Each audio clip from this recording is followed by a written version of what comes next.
फरीदाबाद के करीब 10 लाख कर्मचारियों के सामने स्वास्थ्य सेवाओं को लेकर संकट खड़ा हो गया है। कोरोना काल में किसी स्वास्थ्य समस्या के समय इलाज कराने में उन्हें परेशानियों का सामना करना पड़ सकता है, क्योंकि जिले की 12 में से 10 ESIC की डिस्पेंसरियों के डॉक्टर, नर्स, फार्मासिस्ट समेत मेडिकल व पैरामेडिकल स्टाफ पानीपत और हिसार के कोविड अस्पतालों में शिफ्ट कर दिया गया। कोरोना के चलते ESIC मेडिकल कॉलेज को कोविड अस्पताल में बदल दिया गया है और यहाँ की OPD पहले से ही बंद चल रही है। ऐसे में डिस्पेंसरियों से भी स्टाफ के चले जाने पर जिले के कर्मचारियों को इलाज मिलना मुश्किल हो जाए। सरकारी आंकड़ों के अनुसार इन दिनों करीब 3.5 से 4 हजार मरीज रोजाना डिस्पेंसरियों में इलाज कराने आ रहे हैं। Faridabad ESIC number 3 medical college की प्रतिदिन की OPD 3500 से 4000 मरीजों का इलाज होता। इससे जुड़ी सभी 12 डिस्पेंसरियों में भी 200 से 250 मरीज इलाज कराने पहुँचते थे। मेडिकल कॉलेज की OPD बंद होने के बाद से कर्मचारियों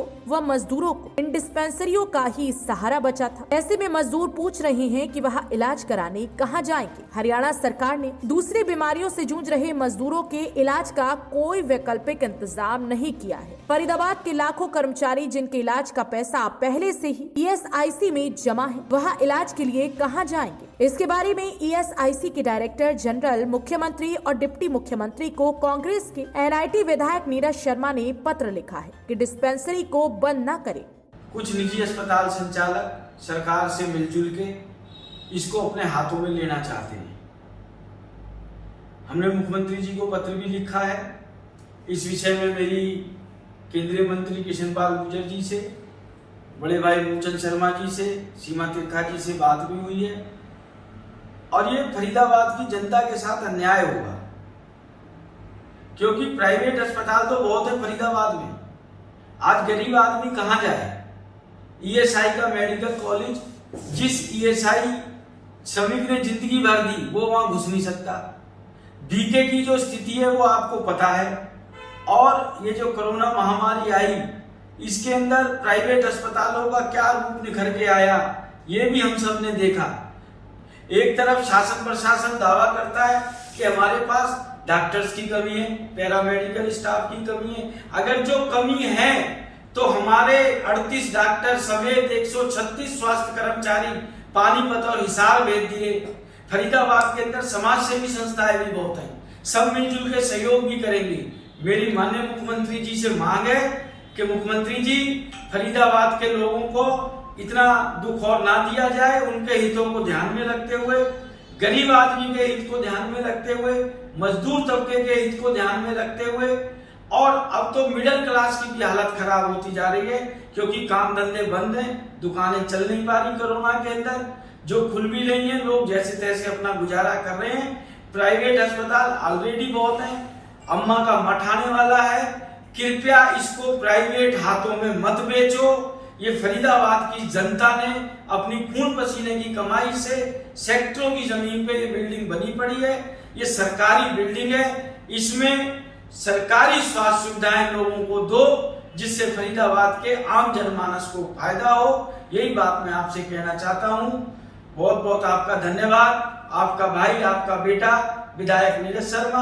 वहीं इस पूरे मामले में भारतीय मजदूर संघ के प्रदेश अध्यक्ष अशोक कुमार ने कहा कि सरकार ने आवश्यकता को देखते हुए फरीदाबाद की डिस्पेंसरियों में कार्यरत स्वास्थ्य कर्मियों को हिसार और सोनीपत भेज दिया है, लेकिन कोई वैकल्पिक समाधान भी फरीदाबाद के मजदूरों के लिए निकालना चाहिए था, जिसको लेकर उन्होंने सरकार और प्रशासन से बातचीत की है और मजदूरों के लिए हल निकालने की कोशिश की जा रही है। देखिए, ये जो मज़दूरों का ESI में इलाज है, इसके लिए जो आज की जो परिस्थिति चल रही है पूरे प्रदेश में ही, हमारे जो मेडिकल स्टाफ हैं, चाहे वो डॉक्टर्स हों, चाहे नर्सिस हों, चाहे दूसरे स्टाफ हों, वो लगातार कोरोना से संक्रमित हो रहे हैं और सरकार के लिए ये बड़ी चिंता का विषय है। तो इसीलिए सरकार ने हिसार और सोनीपत में यहाँ के जो मेडिकल स्टाफ हैं उनको लगाया है, और सरकार जो दूसरे प्रयास है वो भी उसमें कर रही है। जो मेडिकल कॉलेज के स्टूडेंट्स हैं MBBS में, जिनका लास्ट ईयर है, उनको भी ड्यूटी पे लगाया गया है। तो ये इस तरीके की इसकी गंभीरता है और इसमें समाज के प्रत्येक तबके का दायित्व है कि सरकार के ऐसे निर्णयों में सहयोग करें कि जो हम लाभ दिलवाते हैं ईएसआईसी के थ्रू मजदूरों को, उसका व्यापक प्रचार प्रसार नहीं होता है। तो मैं आप जैसे जो जिम्मेदार पत्रकार हैं उनसे भी मैं निवेदन करूंगा कि इनका जो हम सेवाएं दिलवाते हैं उसका प्रचार प्रसार हो। जैसे अभी कोविड के कारण जो लोग जिनकी मौत हो रही है मजदूरों की, उनके लिए हमने 7 लाख तक का बीमा उनका कराया है। इसी तरीके से 20,000 रुपये उनके क्रियाक्रम के लिए जो है वो हमने कराए हैं। कई चीज़ें भी हुई हैं, लेकिन अभी तक मजदूरों को उनको मजदूरों को वो सब चीज़ें पता नहीं है। तो आपसे भी निवेदन है कि इनका प्रचार प्रसार ज़्यादा करें। मजदूरों को फरीदाबाद में जब तक भारतीय मजदूर संघ है कोई चिंता करने की बात नहीं है, हम उनका पूरा हक दिलवाएंगे।